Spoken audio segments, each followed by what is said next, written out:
हसनपुरा पंचायत के पूरे तमाम मतदाताओं से अनुरोध है कि 2 नंबर ब्लैक बोर्ड छाप है उस पर भारी बहुमत से विजयी बनाएं।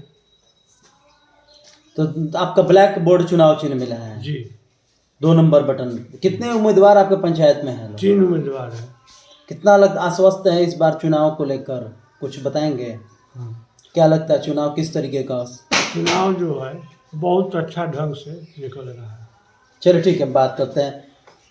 पूर्व मुखिया है हसनपुरा पंचायत के, बताया जाए उपेंद्र जी, किस तरीके का लगता है यह चुनाव? त्रिकोणीय आपके यहाँ है या सिंगल है?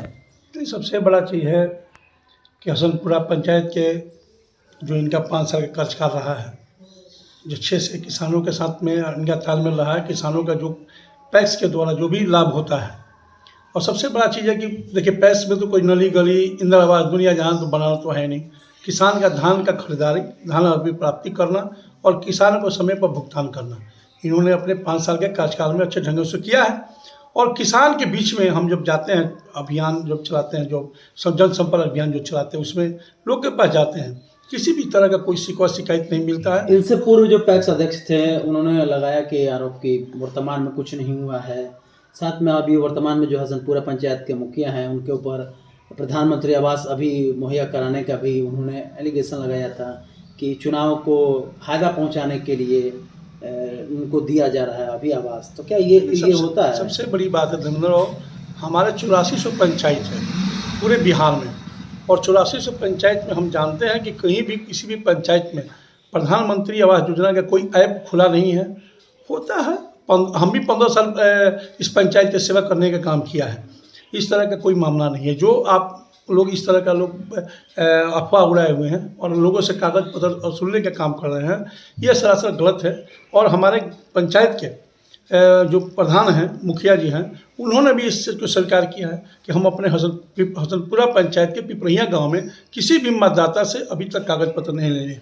अब उनके कुछ लोग हैं, लोग अपने वोट चुनाव को प्रभावित करना चाहते हैं, उनके द्वारा जो कागज मांगा जा रहा है तो कागज नहीं होता है।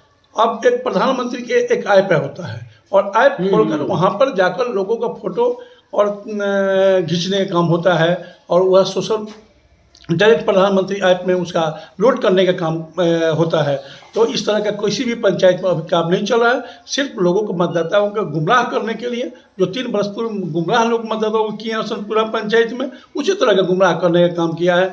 जो पूर्व में हमारे द्वारा 492 आदमी की इंदिरा आवास का चयन हुआ था, प्रधानमंत्री आवास का चयन हुआ था, उसमें ही बहुत से अभी लोगों का बाकी हैं। और जब तक उसकी समाप्ति नहीं होगी तब तक नए आवास का आवंटन नहीं हो सकता है। उपेंद्र जी, वित्तीय वर्ष 2024-25 की बात करें तो लक्ष्य प्राप्ति के काफ़ी करीब है प्रखंड प्रशासन आवास योजना में, फिर भी इस तरह का दुष्प्रचार और वो भी पैक्स चुनाव के समय करना, ये राजनीति से प्रेरित है। अभी चुनावी वर्ष है, चुनाव का समय चल रहा है पैक्स में। ये जो 26 तक ये चलेगा, 26 के बाद फिर आप देखिएगा कोई कागज पत्र नहीं होता, कागज पत्र की मांग नहीं होगी। फिर जिस तरह से 3 वर्ष पूर्व जो मतदाताओं को गुमराह किया गया था, उस तरह से फिर पुनः गुमराह लोगों के द्वारा किया जा रहा है। तो क्या लगता है केशव सिंह कितना आश्वस्त है? ये सबसे बड़ा चीज़ है। आपके धर्मेंद्र बाबू, आप ही के चैनल के द्वारा आप देखे थे, पूर्व पैक्स सदस्य द्वारा जो आरोप लगाते हैं, आपने 10 वर्षों में कौन सा ऐसा कार्य किया है? कहीं जाते हैं प्रचार करने के लिए, कहते हैं हम बहुत बड़ा हम भाषण देते हैं, और मेरा कपड़ा जो धुलाने जाता है, आपका विधायक क्लब में धुलाने जाता है, कोयलर धुलाने जाता है, और मेरा इतना फीट का द्वार है, ये है वो है। तो आप ही से पूछना चाहते हैं क्या ये अमेरिका के राष्ट्रपति की चुनाव हो रही है क्या?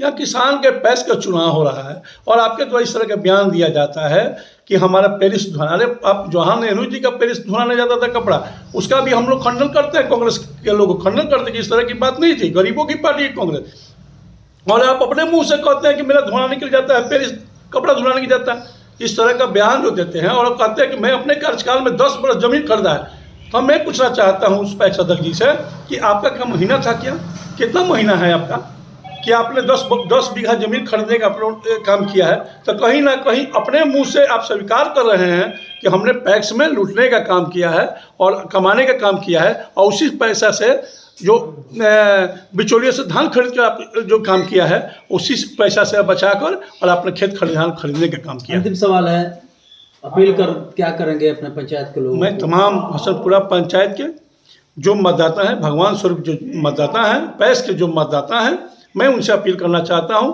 कि आप 26 तारीख को निश्चित मतदान करें। और मैं आपसे अपील करना चाहता हूं कि जो हमारे जो वर्तमान में पैस अध्यक्ष हैं, उनके कार्यकाल अच्छा है, किसानों के बीच में रहने के काम करते हैं, किसानों के बीच में बैठने के काम करते हैं, धान अप्राप्ति के मामले में आपका ससमय पर धान का अभिप्राप्ति करते हैं, खरीदारी करते हैं और आपका समय पर भुगतान करने का काम करते हैं। इनका कार्यकाल अच्छा रहा है, इसलिए पुनः आप लोग इनको ब्लैक बोर्ड छाप पर 2 का जो क्रमांक संख्या 2 है उस पर मतदान करके भारी मतों से इनको बीजेपी बनाने का काम करें।